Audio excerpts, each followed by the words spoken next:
Okey, yang ini Honda ADV 160 Road Sync punya version. Yang ini tahun 2026. Dia ada perbezaan dengan yang lama.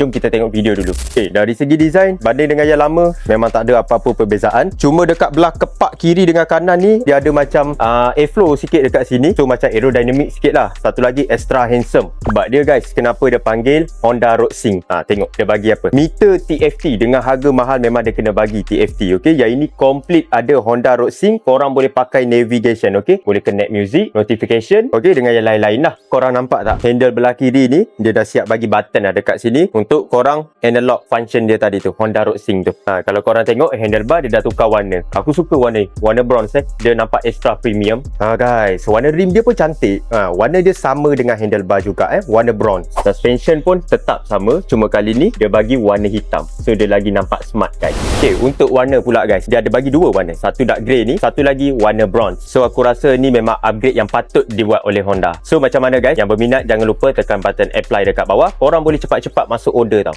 Penghantaran seluruh Semenanjung Malaysia kita provide, okey? Jangan risau. Ciao.